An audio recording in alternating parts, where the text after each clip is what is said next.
Are you looking to add more to your tank, but you're just not sure which plants to get for your gravel substrate?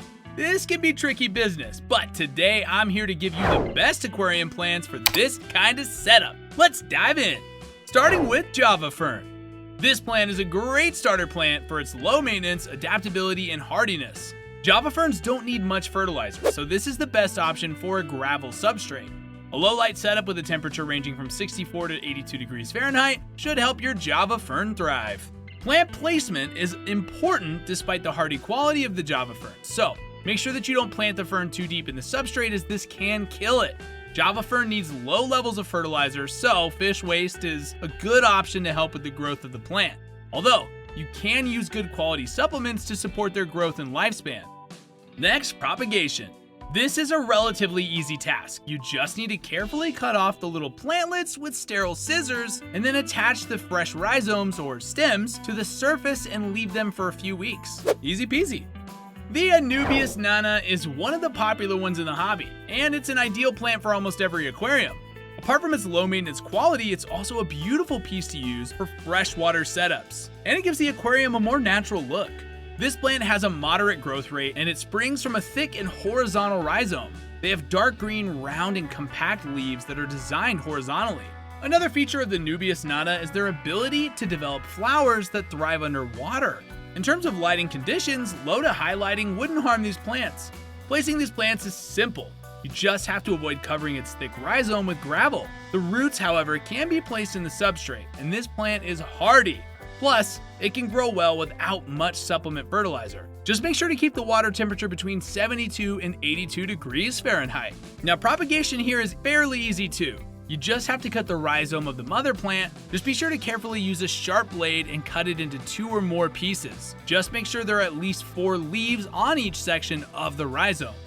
The Cryptocoryne Wendtii, though having a hard to pronounce name, is a great choice for a planted tank because of its attractive appearance and simple care requirements. It's a low-tech plant suitable for various aquascapes and setups, and this plant is a hardy one, so it's beginner-friendly. The leaves here have a compressed texture and don a variety of colors from deep green to dark brown shades. Some even feature golden bright yellow, white, and moderate red shades. This makes it a great plant for those who are designing their tanks with different colors and adding contrast to other green plants. Placement is important as bright lights help with their growth. These plants have a strong root system, so you're not going to see them above the substrate. The Cryptocoryne Wendtii feed through their roots, hence a nutrient-rich substrate is imperative, but they do well in gravel and sand substrates too. It's best to root them down as early as possible, 3 inches deep in the gravel. Let's talk propagation. There are various ways of propagating this plant. One is by cutting the root with a stem and then plant it into the substrate. Another way is to split apart the larger plant into clumps of plantlets. After that, you can replant them a few inches apart for proper growth. They can also propagate through runners. Runners are stems that basically grow along the ground, forming a new plant at the nodes.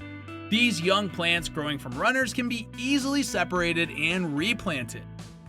This is a relatively new species in the aquarium hobby, and the Bucephalandra is highly recognized for its unique set of colors and easy to maintain features for home tanks. This plant has different shades of green and other colors too.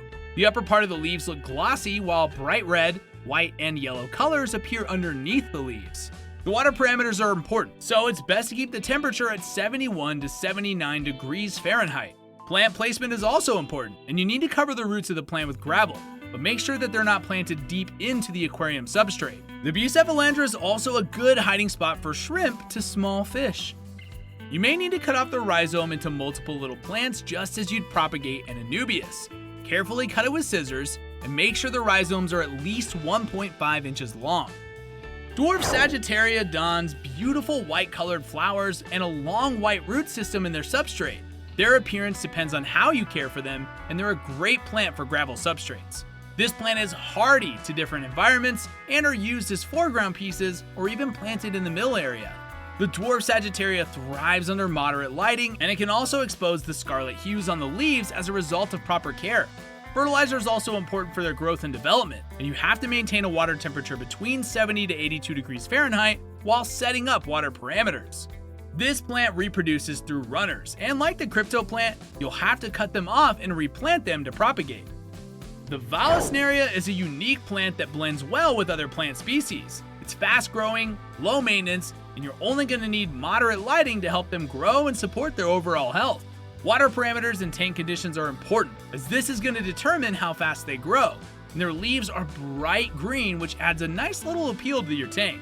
This plant is kept underwater and spreads by runners, forming long roots under that. It can withstand water shifting pretty easily compared to most other aquatic plants. Let's talk propagation though. Again, this plant propagates through its runners. Experienced aquarists are familiar with the Amazon sword.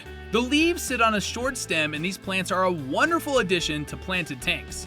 This is a relatively easy one to manage, and it's a good background and mid-ground plant in planted aquariums. If you're going to place the Amazon sword in your tank, ensure that the gravel is at least 3 inches deep, as they need plenty of gravel to root. The root systems are extensive, and the plant can grow on its own. In order to avoid frequent maintenance trimmings, just make sure that you don't plant the roots too deep. The Amazon sword is adaptable to different lighting and water temperatures as well, and it propagates through runners and by developing small blossoms. Anacharis can grow fairly well in gravel, and this is a fairly large plant that can exceed over 18 inches. It's considered an easier to care for plant. There are features to this that can greatly benefit your tank, as they're known for absorbing nutrients. These plants have green stems that extend and grow to the substrate, as well as floating plants. The leaf pattern appears to be arranged like a coil. Pretty cool. Water parameters are extremely important, as these are what make the leaves a beautiful deep green color. Different water conditions can make the leaves look light green in appearance. Anacharis have 2 different white root systems. Both grow from the stem into the substrate. Longer stems grow in the water, but project along the stem. And these plants grow pretty fast because they absorb nutrients from within the water column. Water parameters, moderate lighting, and proper care can help this plant grow a deep green shade. But let's talk propagation. To propagate the Anacharis, you have to cut the stems that are at least 5 inches long and then insert them into the substrate. The Dwarf Hairgrass is a well-established plant in aquariums. Its vivid green color and elegant leaf shape make this popular among hobbyists. This plant quite nicely complements the appearance of gravel substrates. Its soft, lush texture creates a green carpet effect at the base. Proper water conditions are crucial for optimal growth, root development, and overall appearance. When planted correctly, they spread rapidly through runners, ideal for creating a dense aquatic lawn. Adequate lighting and finer substrates like sand are preferred for its delicate roots, though normal gravel can suffice. Propagating dwarf hairgrass is also pretty easy. Just grab these roots carefully with tweezers and make small clumps, then place those clumps into the substrate an inch apart. Christmas moss is favored by aquarists of all levels. It's easy to care for and popular in shrimp tanks. Despite its slow growth, Christmas moss can form a stunning carpet in your tank. Its cascading branches give it the appearance of a Christmas tree, distinguishing it from other moss varieties. This plant is hardy and adaptable, and it thrives in water parameters that mimic its natural habitat, and sufficient light is provided. While it can grow with or without CO2 supplements, using liquid fertilizer can support overall health.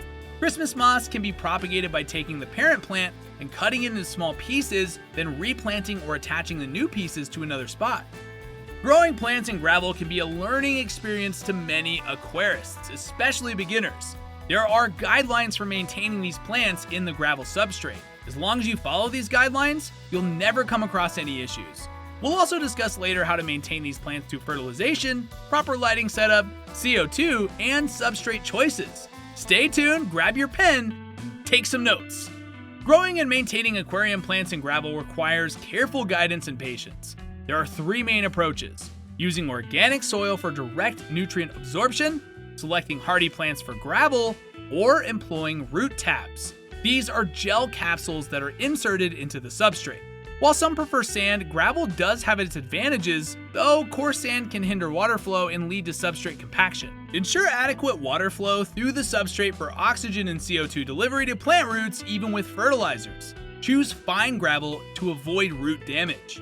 Root tabs contain essential nutrients like potassium, iron, and sometimes soil, which helps plants thrive and survive.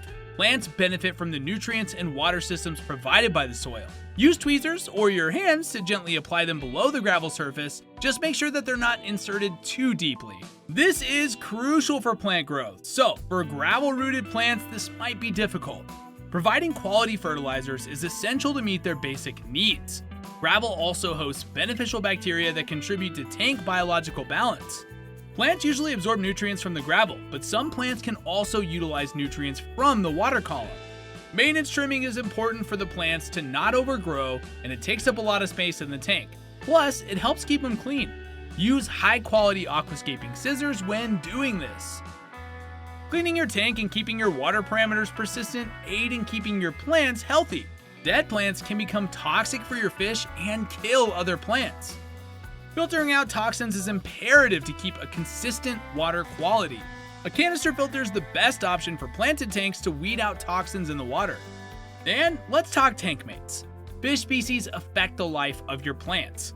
These fish are the ones that you should avoid when housing plants in a freshwater tank.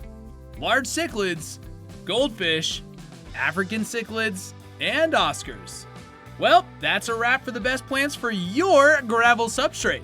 If you enjoyed the video, please like, subscribe, and click the bell icon to be updated with our latest videos. Also, check out our website for everything and anything aquarium hobby related. Or better yet, check out the next video to your right. Until the next time, we'll see ya.